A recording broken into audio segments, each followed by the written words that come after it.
姐，我昨天又看了好几部地球的爱情片儿，我发现他们那儿的男生真奇怪，表达喜欢的方式竟然是淋雨、打架，还伤害自己。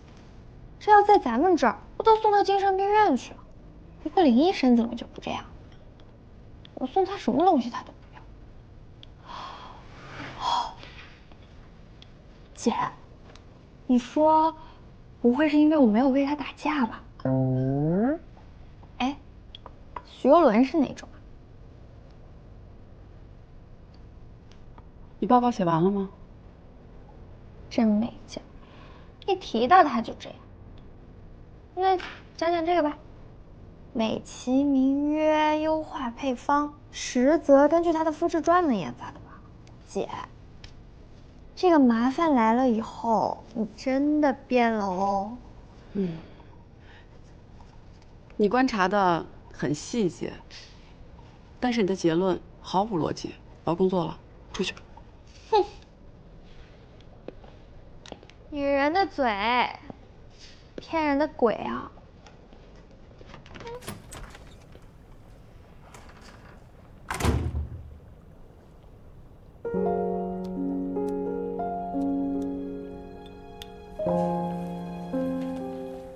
凯文，哎，刚和 HR 通了电话，从明天起你调到仓管部工作。马总，我一直做市场，仓储我完全不懂，能不能？谁也不是生下来就什么都会，年轻人需要多学习学习。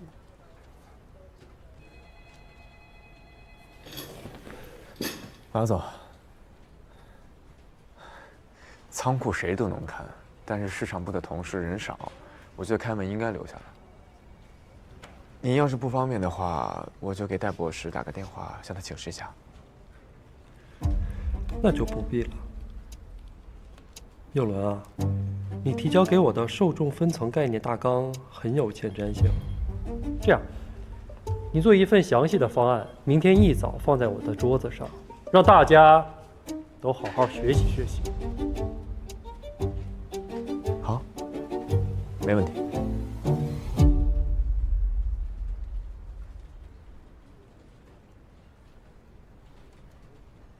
看什么看？干活！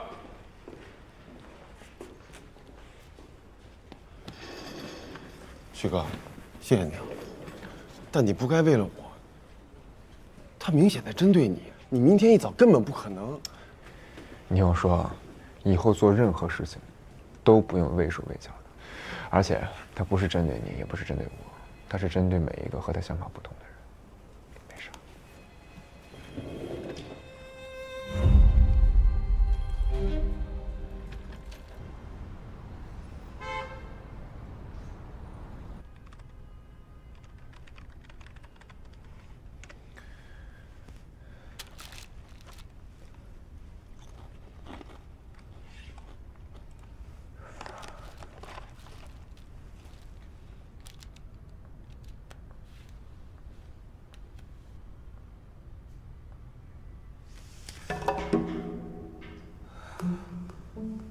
你吓死我了！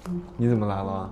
你的皮质醇水平持续超标，心率波动异常，我以为你遇到了危险。放心吧，我死不了，我就是给你们这些资本家买命的。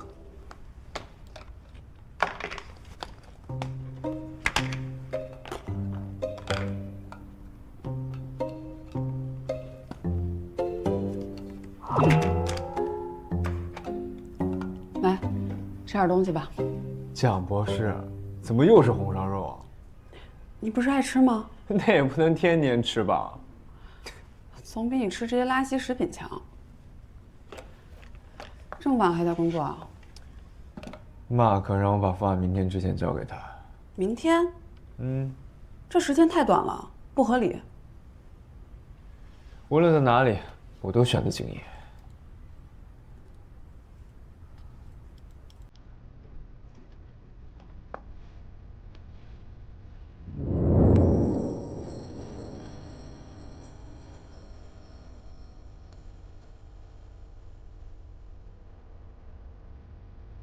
你预设的个人决策权在这儿67%的情况下会被家庭干预。那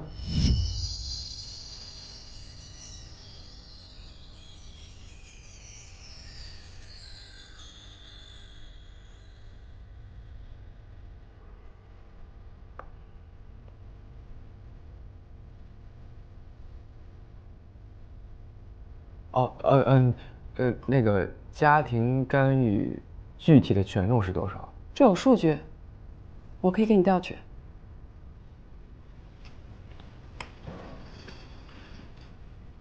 来吧，合伙人，请。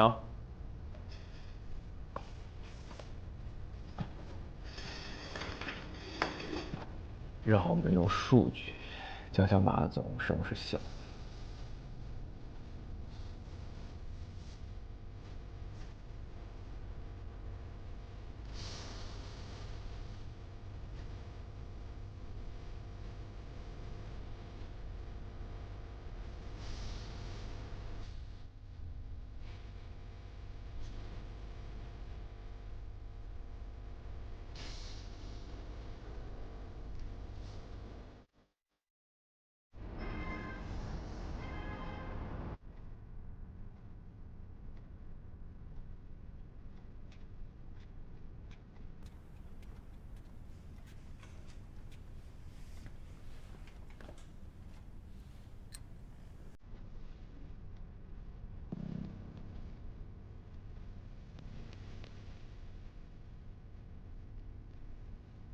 一个基层员工的档案，也值得带回家看吗？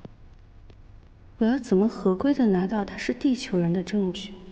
你这么盯着他看，不知道的还以为他怀的是你的孩子。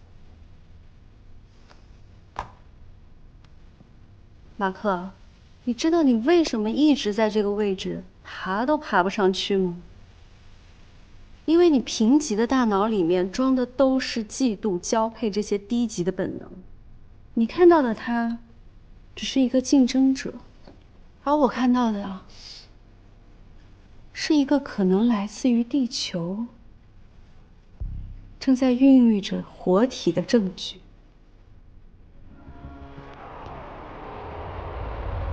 你是不是满脑子都在想，我会不会和他上床这种黄色废料？我现在给你个任务，让你证明自己不是个废物。这几天组织一下，安排提前，询问你去参加。